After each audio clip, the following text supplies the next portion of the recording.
Bonjour, j'espère que j'ai pas beaucoup changé et que vous me reconnaissez facilement. C'est toujours moi, Patrick Massengo Kalassa, président de l'Alliance des forces patriotiques katangaises, AFPK en sigle. Bien sûr que ma voix n'est pas très claire, elle est rauque aujourd'hui, mais bon, le devoir m'appelle, c'est ma vocation. Je défendrai ma patrie jusqu'à la fin de mes jours. Et donc je suis là. J'étais censé faire cette communication le 24 novembre, car à cette date, nous commémorons tristement, parce que nous dénonçons une injustice que nous subissons depuis 60 ans. Donc, en fait, cette année, c'était la 60e année. Mais bon, l'ONU n'est pas prête à changer. Le 24 novembre, je suis obligé de rappeler ce qui s'est passé. C'est une honte pour cette grande institution qu'est l'ONU. En début d'année, de l'année 61, Lumumba est arrêté à Kinshasa, torturé, peut-être, je ne sais pas, même un peu exécuté, on ne sait pas. Il est transporté ensuite vers le Kasaï. Mais en plein vol, on dit que Lumumba dit pas au Kasaï parce qu'il craignait les représailles des conflits antérieurs. Il demande qu'il soit acheminé chez son ami, il a bien dit, chez son ami Moïse Tshombe. Mais malheureusement, il arrive ici, au Katanga.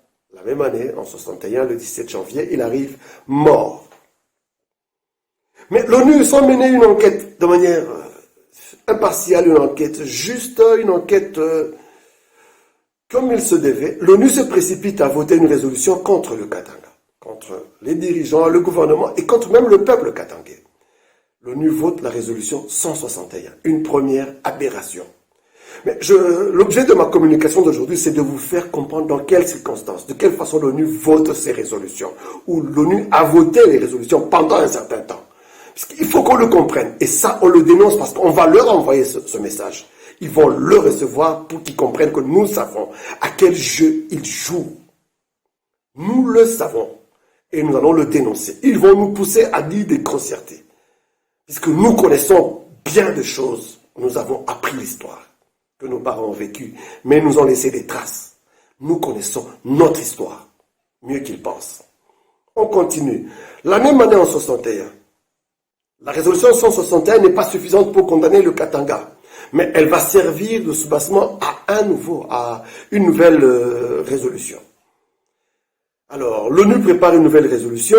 Le 13 septembre, l'ONU ou les représentants des militaires onusiens du Katanga lancent l'opération Mortor, pendant que le secrétaire général des Nations Unies est en train de faire les négociations entre Kinshasa et le Katanga. Mais les militaires sur place déclenchent une opération désignée Opération Mortor, qui était une opération militaire pour combattre le peuple katangais, massacrer les Katangais. Eh bien, c'est la guerre qu'on nous a faite. Une guerre démesurée. Et dans cette guerre, on voit 33 pays venir combattre le Katanga. Et dans cette guerre-là, qui est lancée le 13 septembre, imaginez-vous, 5 jours après, c'est le secrétaire général des Nations Unies, en fonction à cette époque-là, en mission de travail, est exécuté dans un avion des Nations Unies. L'ONU, encore une fois, ne mène pas une enquête responsable, impartiale, pour vérifier qu'est-ce qui s'est passé. Ça a eu lieu donc le 18 septembre, quand le Dag Hammarskjöld est exécuté. Voilà, l'ONU ne fait rien de professionnel. L'ONU se précipite à voter une nouvelle résolution contre le Katanga. On accuse le Katanga. Et c'est le 24 novembre 1961 qu'on vote la résolution 169. On condamne le Katanga à une domination étrangère et une occupation d'un autre pays. Et depuis lors, ça fait 60 ans, donc le 24 novembre de cette année, ça fait 60 ans exactement que nous sommes dominés. Le Katanga est occupé par un autre pays, par une autre force, par des forces étrangères. Et donc, tous nos droits sont réduits.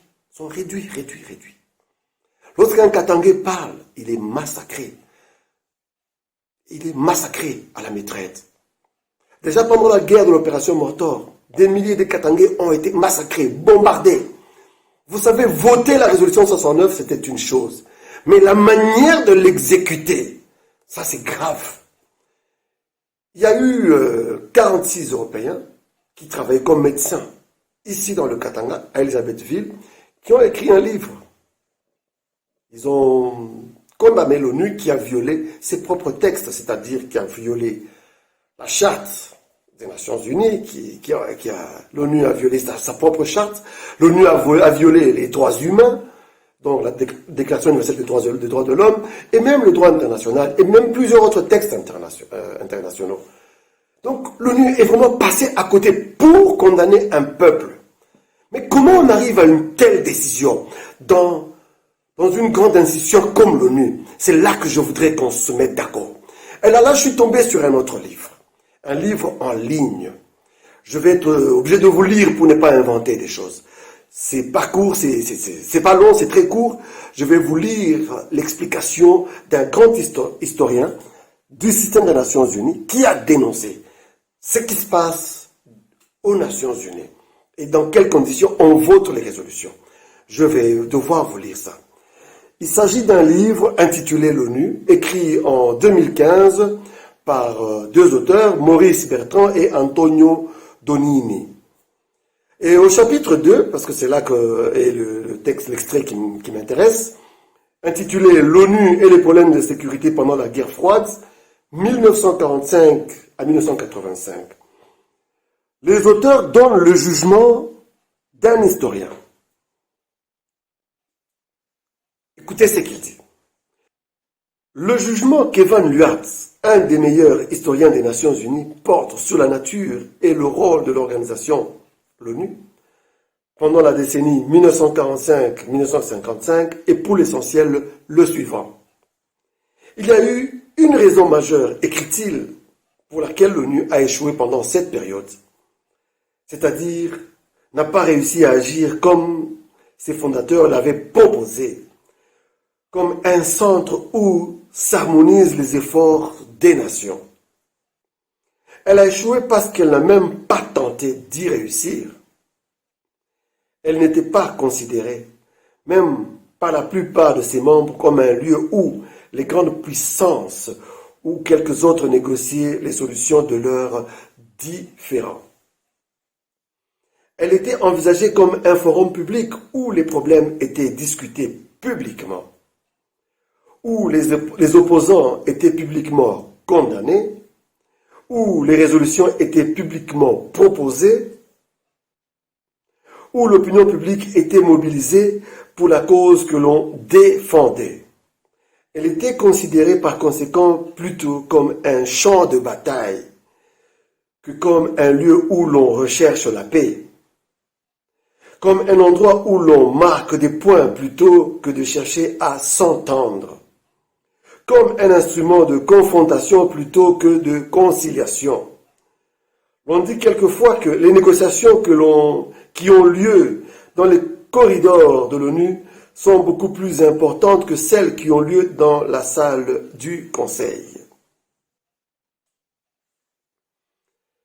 Et il est vrai qu'il y a quelquefois de durs marchandages dans les couloirs, mais c'est presque toujours seulement sur les termes d'une résolution, sur la question de savoir si elle doit être plus ou moins vigoureuse, si l'on doit dire déplore ou condamne, ou si une phrase, un mot ou une virgule devait être supprimée en échange d'un vote favorable.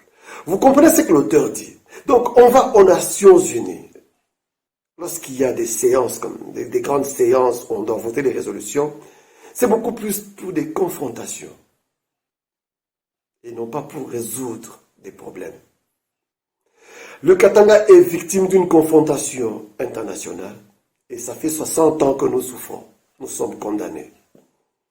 Vous savez qu'au Katanga, nous, Katangais, nous avons perdu toute la souveraineté. On aurait voulu qu'on perde toute la souveraineté. Mais heureusement que nous résistons. Nous connaissons nos droits fondamentaux. Nous connaissons nos libertés démocratiques. La Déclaration universelle des droits de l'homme, nous la connaissons et nous la mettons en pratique.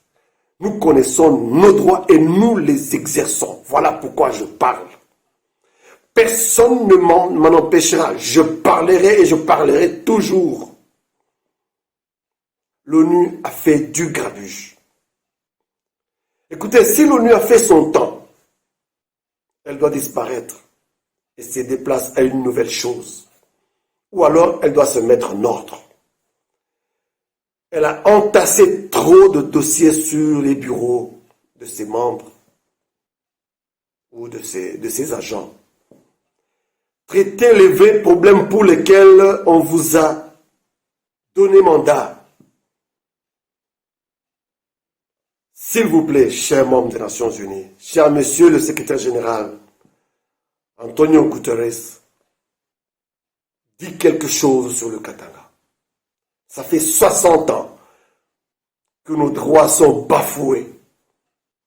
Ça fait 60 ans qu'on nous tue et vous regardez indifféremment. Revenez sur cette résolution. Le peuple katangais a trop souffert. Mais avec ou sans vous, nous nous libérerons. Je vous remercie. C'était Patrick Massengo.